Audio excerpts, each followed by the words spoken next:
আতি ভাইয়া শোনো, তুমি আসলে কোনো কিছু খাইতে চাও না কেন? খেজুর খাও, এটা খেজুর খাও, খেজুর খাও, তুমি কিছু খাও। আর এটা আমাদের দেশের থেকে কলা আনছে, কলা খাও।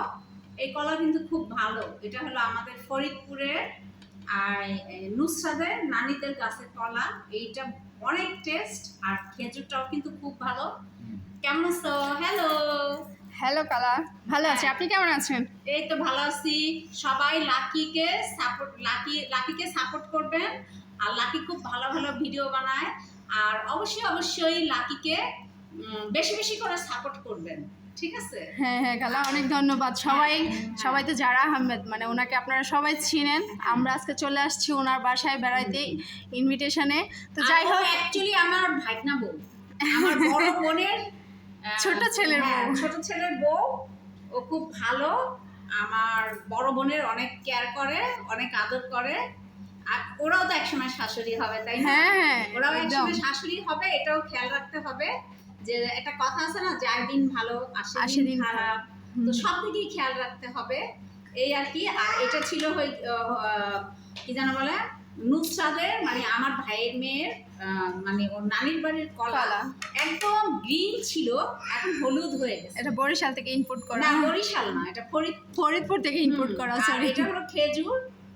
আতিক অনেকদিন পরে আমার বাসায় আসছে, তো এর জন্য ভাবলাম ও খাও, তোমরা খাও। উনি তো আতিক ক্রিয়েশনের আতিক, ওনাকে তো সবাই চিনে, খালাকে তো সবাই চিনে, মাস্ট এটা বলা লাগে না। আর উনি তো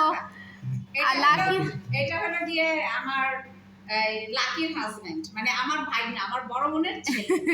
ওকে, ছোট ছেলে। হ্যাঁ, ও কিন্তু অনেক ছোট ছিল তখন, আমি কি কিন্তু ওকে মানুষ করছি। এই বাসায় ছিলেন আপনি না? ছিল না, আরেক বাসায় আমার সাথেই ছিল, একসাথে আমার কাছেই মানুষ হয়েছে। আর আমি যে চাকরিটা দিছি ওই চাকরিটা নিয়েই এখন কন্টিনিউ করতেছে। হ্যাঁ, যে কোনো একটা জিনিস নিয়ে কন্টিনিউ করতে হয়। তো যাই হোক, আপনি তো আমার হাজব্যান্ড, ওনার লাকি আক্তার পেজের ওনার। তো যাই হোক, এই যে আমরা খালা বাসায় আসছি, এখন খাওয়া দাওয়া করবো।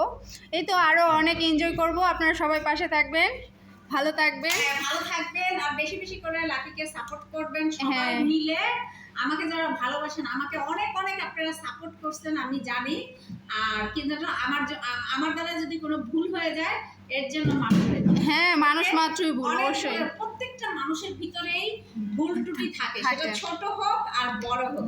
এর জন্য সবার কাছে মাপ চাচ্ছি। হ্যাঁ, ভুল ত্রুটি অবশ্যই ক্ষমা দৃষ্টিতে দেখবেন। আল্লাহ হাফেজ।